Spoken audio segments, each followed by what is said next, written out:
There was definitely a wow moment in Tenute Nicosia, and I absolutely loved how vineyards look like, these terraces overlooking the sea, and it's really a time to remember. When you get to taste wines in the vineyard on a great day with a beautiful weather. What else to add? And everything is just perfect at this moment. Welcome to this special Clubhouse session of the Italian Wine Podcast. Listen in as members of the Italian wine community engage in fascinating conversations about contemporary wine topics. If you enjoyed the show, please consider donating through ItalianWinePodcast.com. And remember to subscribe and rate the Italian Wine Podcast wherever you get your pods. Hello and welcome to another episode of the Ambassador's Corner. My name is Carla Ravagnolo and today I'm pleased to welcome Anna Obuhovskaya and her guest Graziano Nicosia from Tenute Nicosia. Hello, Carla. Thank you for inviting. Ciao, Carla. Hello. So Anna has been the host of many Ambassador's Corner, but for those who are joining us today for the first time, I'd like to share a brief introduction about her. So Anna is an Italian wine ambassador with 15 years of experience in wine retail, marketing, and sales. In addition to working in a number of big wine importing companies and independent projects, she has also founded an Italian wine club in Saint Petersburg, Russia. Driven by her passion for European wines, she moved to the charming Slovenia, where she works as portfolio developer and sales specialist at Dobro Vino, a wine importing company in Ljubljana. So Anna, please tell us, why did you decide to invite Graziano here with us today? Hello, everyone. Well, last year I was on Etna press tour along with other Italian wine ambassadors and also with journalists, and we had a chance to visit Tenute Nicosia, and we tasted the wines in the vineyards overlooking the sea. That's basically how we met with Graziano first time. And I was absolutely charmed by the stories he told and by his team. And I must say that my biggest impression of the visit was the quality of Etna Bianco wines and also sparkling wines of Tenute Nicosia. I think it's a new wave and a younger generation approach, and that is so interesting, really. So I guess you already answered this question, but how did you discover the wines of Tenute Nicosia, and maybe how did you deepen your relation with them? Well, as I mentioned, we had the chance to visit the estate and walk on the vineyards. And you know how it is with wine. It's either strikes you or not. It's in many ways, it's your personal impression, the first sparkle you get from a place, from wine, from people you talk to. So there was definitely a wow moment in Tenute Nicosia. And I absolutely loved how vineyards look like, these terraces overlooking the sea, and it's really a time to remember. When you get to taste wines in the vineyard on a great day with a beautiful weather, what else to add? And everything is just perfect at this moment. So this is why, Carla. It sounds so lovely. I'm so jealous right now. But I'm very much also looking forward to listen and understand what are the learning objectives from this interview. Well, being a big fan of Etna Bianco and sparkling, I would love us to talk about factors of quality for Etna Bianco wines and also the perspective of these wines on the markets outside of Italy, because in many ways, Etna is mostly known for reds. But I see it as my mission to help people explore also whites and sparklings of Etna. So this is what I would like us to learn more. That sounds great. So I'll actually leave the room to you. So looking forward to hear your story. Okay, so ciao Graziana. Let me introduce you briefly to our enthusiasts. So you're born in Catania in September of 86, and you represent the 5th generation of the Sicily's most important wine-producing families, cultivating vineyards on Mount Etna since 1898. So that's really, really a long time. From your young age, you immersed yourself in the world of winemaking.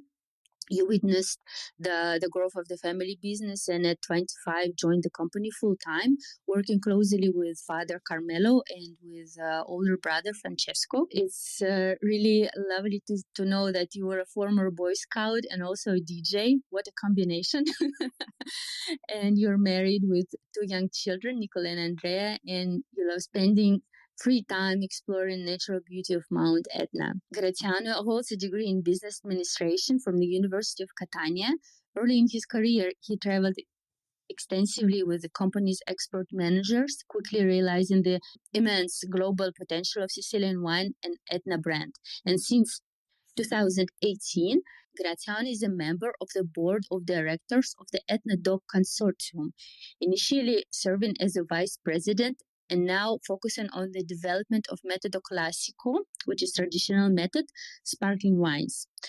Graziano is deeply committed to the growth of Metodo Classico Etna, and he is dedicated to enhancing its distinctive quality and establishing a hallmark of Etna's winemaking identity. Of course, being a true Sicilian, Graziano is passionate about Sicilian native grape varieties, particularly Nirella Mascalese in Caricante for Etna wines and Frappata for Vittoria. Well, I must say we share the same passion here, and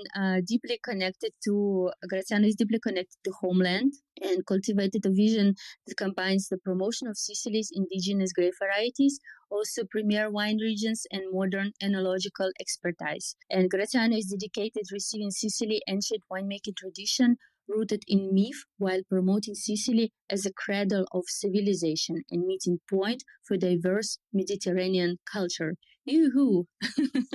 I guess I'm finished with the introduction. It's already so fascinating. But my first question to you, Graziano, would be, could you please briefly tell about the story of Tenute Nicosia since you're fifth generation? Just what happened within these years of the family business? Hi, Anna, of course. Thank you for the introduction. And yes, we are arrived at the fifth generation. Our winery was born in 1898. It all starts with Francesco, then Carmelo, then Francesco, then my father Carmelo, and now my brother Francesco, and me Graziano. So, typical traditional history of family in Sicily. In the 50s, we started bottling. It was Rosso da Pasto because Doc Etna didn't exist. The doc was born in 1968. In the 90s, my father began working about Contrada wines here in the Etna, so he bought some vineyards in Tre Castagni. That is the village where we were born, but also in other little village on the east side, southeast side of the Etna. So Zafferana, Santa Venerina, and other vineyards are always in Tre Castagni. In the same years, he buys the first vineyards in Vittoria.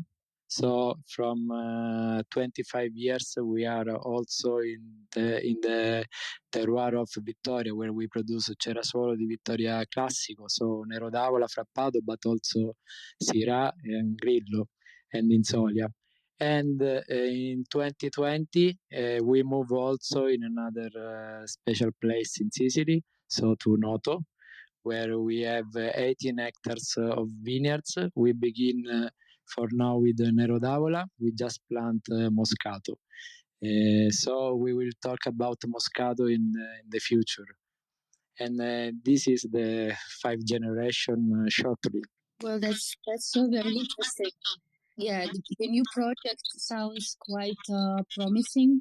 And I don't being Italian wine ambassador, I discovered different Sicilian wines, and I think Alessandro or Moscato di Alessandria from Noto is one of the most special wines, sweet wines of Etna of Sicily. I'm sorry.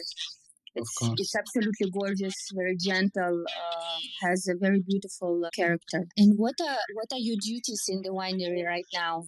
Yes, I started working full time in the company at 25 years old.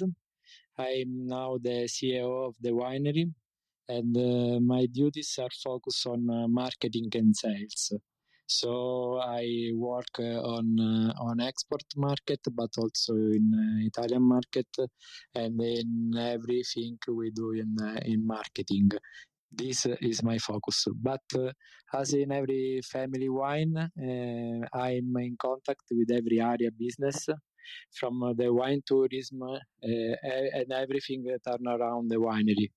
So, firstly, I work on marketing and sales, but in a small family wine business, you do everything. True. Do you ever participate in vendemmia or process of winemaking? Do you ever step in the cellar? Yes, I attend. Every year I attend a different harvesting. So this year mainly the harvest in the Etna. Some year in the harvest in Victoria. Interesting. This is the area that I haven't been visiting yet, so it's my goal for the next trips for sure. Yeah, you should. Yeah, I would love to. I love the style of Nero d'Avola from Vittoria. Since our main goal of the interview are whites and sparkling wines, could you please speak a bit more about the factors of quality for Tenute Nicosia wines? What makes them so special, and what is the influence of southwest exposure and Yes. small volcanoes that are near? Yes, the characteristics of southeast side of the Etna is the presence of the volcanic cone, all the crater from to 2000 years they don't put out lava, and in this old crater volcanic cone you find the vineyard, and is very particular, and we are near to the sea. Because the southeast is the area who have the sea in front and the volcano behind, so you have a good mitigation of the temperature. And I think that a kind and respectful approach to the managing the terroir and the grape variety are the key factors. Our viticulture practiced on volcanic cones allow us to have excellent exposure to light, to sun, good ventilation, and to enjoy the presence of the sea, which mitigates the temperature of the area. And we are present in two volcanic cones. One is Monte Gorna in Trecastagna, and one is Monte San Nicolò. So Monte San Nicolò is a cone at 500 and 600 sea level meters, while Monte Gorna we arrive to 700 sea level meters. So they are very near. 1 kilometer is the distances between the two cones. And we have totally different wines because the soil is formed by volcanic lava, and the volcanic lava is different in the two cones. So we have different micro elements, but also different temperatures because the altitude is different. So you have warmer wine in Monte San Nicolò and more elegant wine in Monte Gorno. And this is something unique in the Etna because every contrada, every small part of the Etna has its own characteristics. I remember visiting the vineyard. There was a breeze all the time. Yeah. Was it just specific of the day, or it's a common thing to have some wind? No, it's a common thing. We have every day the same wind. Is good for the viticulture in that area because you have a lot of rain because the medium in this area is about 600 millimeters per year. That is good, but you have no problem because it's windy.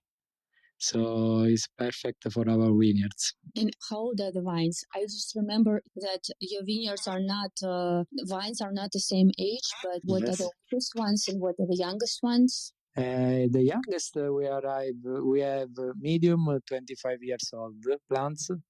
That is when my father began the new history of the family, and but you can find something very old like 60 years old, and we continue to plant, so we have also very young plant in the Etna, but the medium we arrive around 25-30 years old. Did you grow the area of your plantings of the vineyards recently? or you stay more or less in the same format? We grow the vineyards, but always in the southeast side. We arrive now to 45 hectares planted, and other 40 hectares to plant. So, but the southeast part is Tre Castagne. We arrive to Lingua Glossa, the part more near to the north. And so every year we plant 3-4 hectares, but we have enough space. That's quite fascinating. I think those who are interested about Etna vines, we just follow the statistics of the vineyards of Etna, and we know that numbers of plantings are growing. The area, the hectares of Etna DOC is actually growing in the last years. Yes, do you think it's bad or good, and how you feel about it in general? Depend. This year, for example, the consortium stopped the possibility to plant new vineyards. They release only 50 hectares per year. So we manage the quantity of hectares in the Etna, because now we arrive around 1,500 hectares of vineyards in the Etna. But 20 years ago, we had 600 hectares. So you can understand that it is a huge growing up. It depends on the market. If the market is good, we can growing up, but I think not so fast. It's important to growing up slowly, understand the market, and respect the terroir. Yeah, absolutely agree. It's very important not to lower the quality of the wine and find markets which would consume, which would buy these wines for sure. So the whole production is more sufficient. Could you speak a bit more about the soil composition and what's make it so particular? You said it's mostly volcanic ash, but is it homogenic or it's something else but volcanic? Our soils are composed of volcanic sand.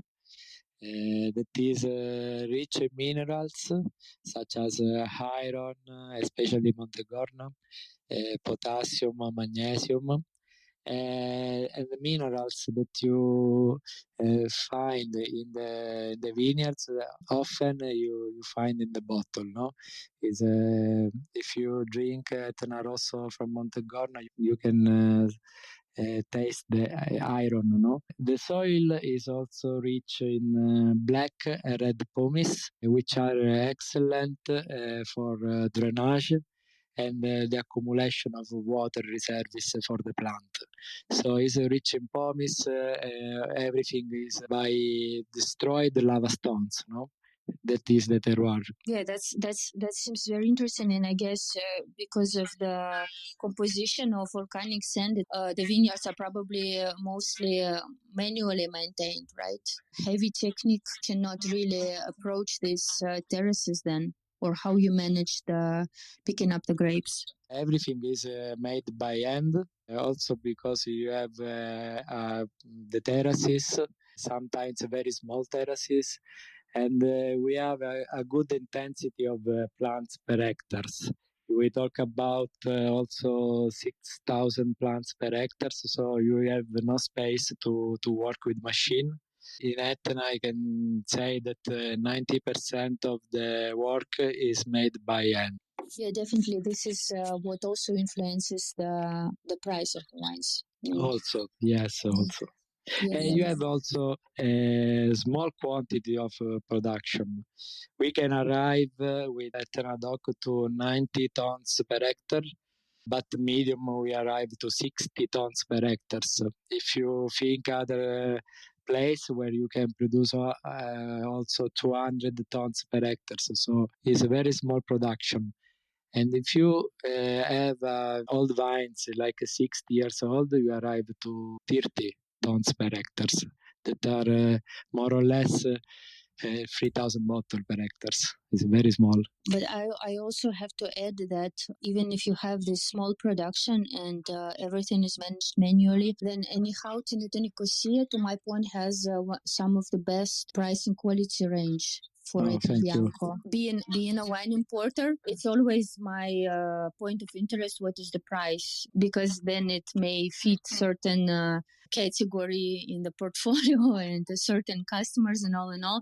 So I was happy to discover that the quality and price is in a really good range. Yeah, well, bravo for that. But also because of the long history of the winery. When in the Etna, we were only 10 producers. We had some price. So we maintain the same political for the last years. So we produce wine at the best quality and we look out to have the best price, a good price for what we do. May I ask you a question, if you don't mind me?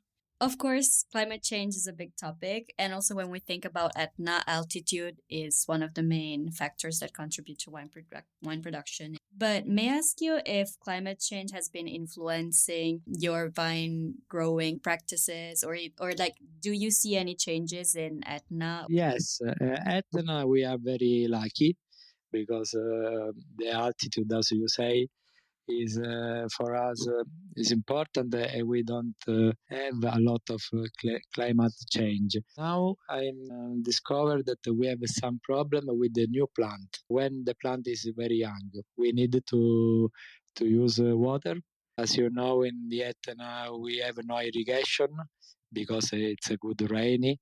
But in young plant we need irrigation because the water is every year less.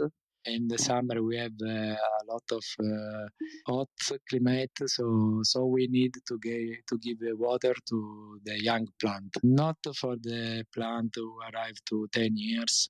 So how are Sicilian wine producers making up for drought problems, especially in summer? Like, did you experience any drought? We are also in Vittoria and Noto.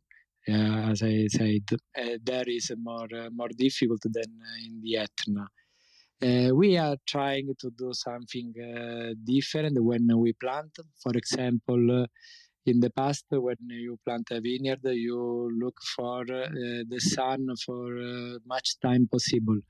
While now we turn the vineyards to have less sun in the vineyards. This is an example. But also there are some techniques we are studying to work without water, because there are studies in the world about area like Sicily, so where there is less water, and we are studying how to do. I have a question regarding sparkling wines. Among the range of Tenute Nicosia wines that we tasted at your winery, sparkling wines definitely stand out. So could you tell a bit more about which varieties they are made of? Is it only Caricante or some other varieties? And how much you keep the Mondelez? Okay, yes, we produce sparkling method from about 15 years. So we start with the first vintage to 2011. And that is also the year when a consortium put on the rules of the production the metodo classico. So from 2011 you can produce Etna spumante metodo classico. And our Etna Brut was the first Etna Brut to be produced. And we start using Nerello Mascalese and Caricante. And for many years we produce Nerello Mascalese 36 months on the lease, and the Caricante 36 months on the lease. In 2018, we start also with the Nerello Mascalese Rosé, so we do 24 months on the lease. And we start with log aging sparkling method with Nerello Mascalese. So we have with the vintage 2016 Nerello Mascalese that has been 60 months on the lease. And next year we'll be ready with the Caricante 60 month on the lease. So now we have 5 spumante, 2 from Caricante, Blanc de Blanc, 2 from Nerello Mascalese, Blanc de Noir, and 1 from Nerello Mascalese, Rosé. And we are growing up very, very good with sparkling method. You have to think that now we have in the Etna 25 producers of spumante.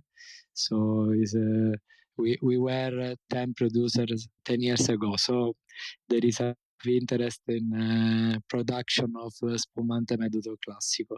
And the characteristics are unique because we use Caricante and Nerello that are autochthon grapes, and not like in the rest of the world where they use Chardonnay and Pinot Noir. So it's very typical for us to use Caricante and Nerello Mascalese. And because we have all the characteristics to can produce spumante, altitude, great acidity in the wines.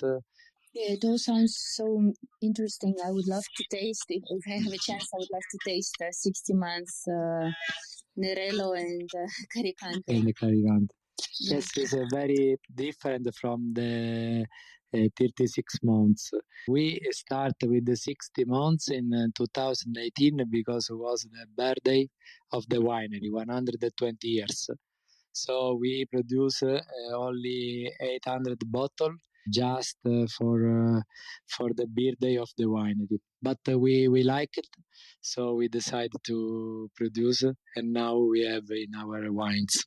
Well, many of us know how Caricante in still wine develops, and also Nerello Mascalese. But when it comes to sparkling wine, how does these sparklings with long aging, how they develop? What are the main notes in the glass? What do you get in the glass with all this aging? Can you describe? Yes, you have a great acidity in the grapes from the Etna. So in both grapes, in Caricante and Nerello Mascalese. So when you arrive to 60 months on the lease, you have a better balance of the acidity in the wine. This is the first difference. We begin with Caricante 18 months. In 18 months was a very, very vertical wine. And I like a lot, but maybe people prefer wines less vertical. So we decided to arrive to 36 months.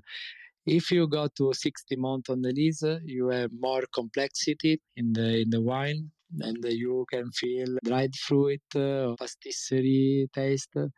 And we have experience for now only in Nerello Mascalese because Caricante is on the lease. We arrive now to 53 months, so we wait next year to see how Caricante is. But for Nerello Mascalese, that are the results. I'm just wondering where these wines would be available. What are your main markets right now? Which are the trade markets? Which are most important for you? And maybe what are the developing ones? Yes, we work with 35 countries in the world. Our first market and also first focus are the USA, where we work with Winebow. But also Canada and UK are big market for us.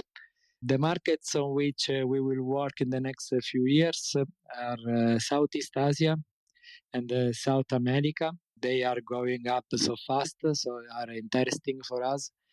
And we are trying to improve a good strategy for this market. Furthermore, I find interesting all those markets that have a strong approach to sustainability, that fully embrace the values of our company, such as Scandinavia. So we have worked a lot on sustainability, and we find some market that is in line with our values, and is for us good to sell in that market. And we are present also in all Europe, but we can say that our focus are the market I said. Do you ever export to Japan? Yes. Because it feels that these wines would be so great with Japanese cuisine. Yes, we work with Japan from 12 years with the same partner. And it's very interesting to see how Etna Bianco and also sparkling methods are good with their cuisine. And we have a feeling with the Japanese people. Maybe for the volcano, we have Etna, they have Monte Fuji. It's a good market for Etna wines, of course. Well, this might be a silly question, Graziano, but do you ever, living on a volcano, do you ever worry about eruptions? Is it something that you have inside this fear, or you feel absolutely relaxed about No, eruptions? I'm very relaxed. Mama Etna, as we call it, is not a dangerous volcano because the eruptions occur at high altitude and the lava moves slowly, so we would have time to escape. Maybe the earthquakes that Etna causes would be more dangerous, but all of Italy is an earthquake risk area, so it's the same. We receive more benefits from the volcano than risks. So this is the reason that we love Etna, no? And we have also rain of ashes, volcanic ashes, especially in the last years, that cause some problems for the population, but represent a fortune for viticulture because they continuously revitalize the soil, enriching it with the minerals substances. So no, I'm not worried about Etna. For us, it's more a landmark. Yeah, well, I love being on Etna, just because in your mind you think, oh, it's a volcano, it's an active volcano, but when you're in the area, it's such a peaceful feeling. Yes. It's always a sort of magic for me to discover this much peace on an active volcano. And I have my own idea, my own explanation for that. But Yes. how would you describe why it's so peaceful? Etna is not only a landmark for all of us, but also a place for the soul. The whole nature of the volcano gives peace and vital energy. Its colors that change with every season, the breath of its active craters that we listen, the mountain air that you can breathe, especially when there is snow, the unmistakable taste of all the products grown there. All this makes Etna a unique and mystical place. It's like to go on the moon if you go to 2000 meters to visit Etna, no? It's something strange, it's something very, you can feel that it's active. And but the color, taste, there is a good atmosphere in the Etna. Yes, definitely. I can't wait when I arrive to Sicily and I have a portion of pistachio di Bronto. Yes, pistachio. Yeah, I love it so much. I just can't wait to taste it again. When you show your area to foreigners, what Yes. are the main things you want them to show, and what are the main things they should know? I hope to invite them to visit because it's a more good to get touch with their hands. But I say every time that Sicily is a continent rich in history, in culture, and with beautiful landscapes. Sicily is a continent also for the production of wine. From Marsala to Etna, in only 400 kilometers, you have a lot of difference. You have to think that in the Etna we have 100 days of harvest. We begin end of July in Trapani, and we end on the Etna at the end of October. We talk about Etna, that is the highest active volcano in Europe, overlooking the sea. Here you can ski while looking at the sea. It's a very beautiful place, and heroic viticulture has been practiced here for millennia. But moreover, Sicily is the region with the largest area of organic vineyards. In Sicily, organic is a very theme that interests all the winery. And so we can talk about Sicily, about the Sicilian cuisine, for hours, but that are the elements. So the volcano, the culture, the history, the landscape, all that is around our winery is something that we tell when we know someone foreigners. Yes, this all sounds so interesting, and there's more attention to Etna wines with each year. And how do you being connected so closely with the consortium of Etna DOC, how do you see the future of the wines, and particularly from southeast of Etna? And I have a feeling that these wines don't get as much attention as they should. But what are your perspectives? The southeast of Etna is the area where many of historic producers are present, like us, but also Benanti, Barone di Villagrande, and Murgo. This is the most suitable area for the production of Caricante and classic method sparkling wine, but also for elegant red. In this area, the red wines don't have the same body and alcohol content as those on the northern side. But precisely for this reason, our wines are perfectly in line with the contemporary taste. And I think that the future trends will favor the southeastern side. So we have all the characteristics for what today is the trend, white wines and sparkling methods. I think that the southeast can go up a lot in the future, but Etna in general. I think there's a lot to think about, and all of us wine enthusiasts will love visiting Etna and discovering new contradas, new areas, new producers. I would have one last question, if I may. Sure. Just because the sparkling Nerello Mascarese Rosé was very interesting to me, maybe because I'm a Gen Z, I don't know, but thinking about a rosé sparkling wine from Sicily is just very much refreshing and interesting. So I have actually multiple questions for you. One, how was it perceived from the public? Two, what is the dosage? And actually, my most important question is, how do you think you can recognize sparkling Nerello Mascarese Rosé? Like, how does it differ from other sparkling rosé, and what is the best consumption occasion, maybe? We produce a sparkling method of rosé from the vintage 2018. So actually we have the 2021 in the market. So we have 3 years of experience with the rosé. And our sparkling methods are zero dosage. So we don't add nothing, but we start in 2011 and we use some dosage, but with experience in the next harvest vintage we don't use dosage. So also the rosé is zero dosage.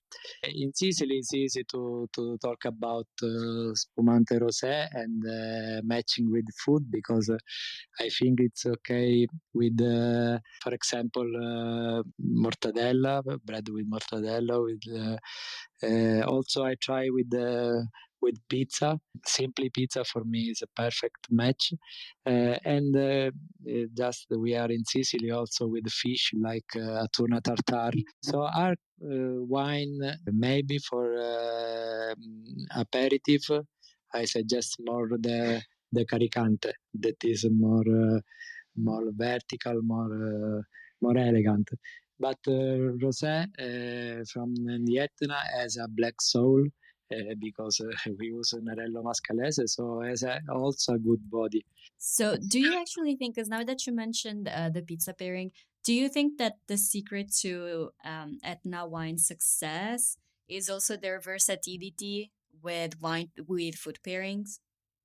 Of course, for me, it's a good point for the Etna. Etna wines are really versatile in match with food, and also we have different wine for different food. So if you take a young Etna, has its own characteristics, but if you use, for example, white with log aging, for example, 6-7 years from the harvest, you can enjoy a lot of food pairings.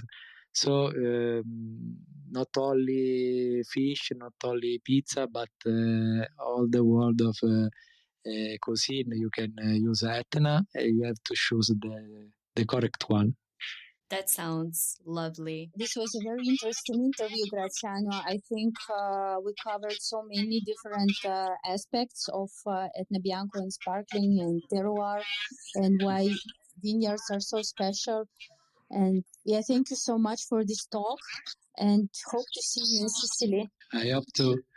Thank you, everyone, for this lovely conversation. I think this is a wrap, but I hope to see you soon again. I suggest you to come and visit us. In a winery, we have also a restaurant.